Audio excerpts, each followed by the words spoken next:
केलेला आहे. पण आज थोडंसं आपण वेगळा विषय बोलूया.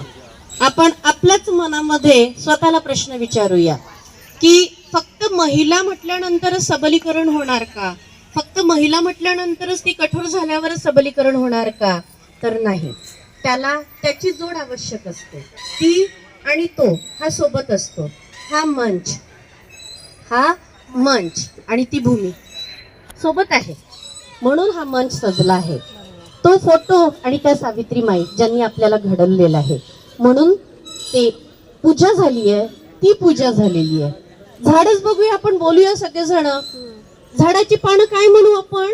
ते पान. बोला सगळेजण, बोला माझ्यासोबत. ते ती फांदी. ती फांदी म्हणजे ती फांदी म्हणून ते पान.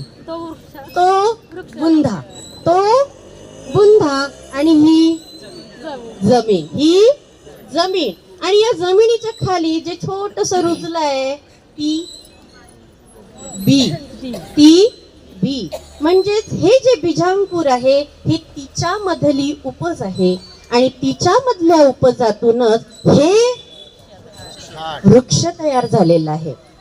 बघा, तो आणि ती हे वेगळे नाही. तो आणि ती हे एकच आहे.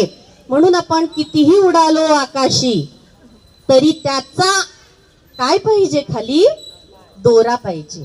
त्याचा दोरा पाहिजे. जेव्हा तो दोरा त्याच्या हाती राहील तेव्हा ती पतंग आकाशात उंच भरारी घेईल. तेव्हा ती पतंग आकाशात उंच भरारी घेईल. आणि ज्या वेळेला ही मुलं पतंग खेळतात आणि तो दोरा कट होतो तेव्हा ती पतंग सैर भरते. म्हणून तो आणि ती हे वेगळे नाही. हे एकच आहे. हे एकच आहे. पुरुषांच्या चेहऱ्यावर येणारी ती काय आहे? दाढी. ती काय आहे? दाढी. आणि तो काय आहे? गाल. तो काय आहे? गाल. लक्षात घ्या. तो आहे चेंडू. तो आहे चेंडू. तर चेंडू कशाने मारणार? ती बॅट. ती बॅट. हे शब्द लक्षात घ्या. मला कोणीतरी पुस्तक दिलं. या पुस्तकाला आहे ते कव्हर. या पुस्तकाला आहे ते कव्हर पण त्यात आहे ती पाने. लक्षात घ्या. ते कव्हर कधी शोभून दिसेल? जेव्हा त्यात पाने असेल. म्हणजे ती पान असेल, ती पानं असतील. आणि ती पानं केव्हा शोभून दिसेल? जेव्हा त्याला कव्हर असेल. म्हणजे तो आणि ती वेगळे आहे का?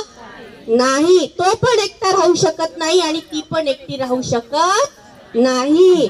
हे लक्षात घ्या. म्हणून तो आणि ती, ताईंनी खूप छान सांगितलं, जी तुम्ही त्यांची सून बनली, येसूबाई बनली, की वाघीण तिथेच बना जिथे गरज आहे. वाघीण तिथेच बना जिथे गरज आहे. नाहीतर आपलं मांजर बनलं तरी चालते. तरी चालते. माझं असं म्हणणं नाहीये. कारण स्त्रीनी सबल असावंच. स्त्रीनी सबल असावंच पण तिने कोमल सुद्धा असावं. कारण तिला काय म्हटलेलं आहे? सहनशीलतेची देवी म्हटलंय. आज आपण या धरेवर बसलेलो आहोत. ही धरा अतिशय सहनशील आहे.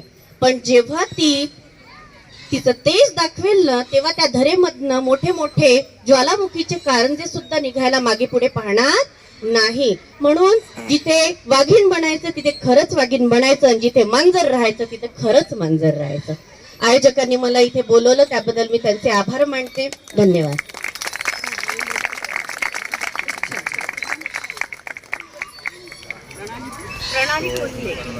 छान प्रणाली ग. खूपच सुंदर बोलली आपण. आणि खरोखरच आहे, पुरुषांशिवाय आणि स्त्रीशिवाय एकमेकांचं होणारही नाही. एकमेकांवर आधारित आहे. ही संसाराची एक गाडी आहे. त्याची दोन चाकं असतात. त्यातलं एक निखळलं की बरोबर चालत नाही. आणि म्हणून आपण पुरुषांना, अर्थात आमच्याकडे सगळेच पुरुष आणि महिला मिळून खूप छान काम करतात बरं का. कधीच असं आम्हाला जाणवत नाही की पुरुष प्रधान संस्कृती आहे. तर तेवढाच सन्मान आम्हाला देतात. घरी सुद्धा आपल्याकडे आजकालचा तर काही प्रश्नच येत नाही. खूप छान सन्मान देत असतो. म्हणजे एकमेकांशिवाय होऊ शकत नाही हे आमच्या ताईने आम्हाला सांगितलं आणि त्याबद्दल मी तिचं अभिनंदन करते. ती छोटी आहे माझ्यापेक्षा म्हणून मी तिला म्हणते. तर पण आपल्या पाहुण्या आहेत त्या. तर छान नवीन संकल्पना आपण मांडली याबद्दल मी पुन्हा आपला आभार मानते. धन्यवाद देते. आणि यानंतर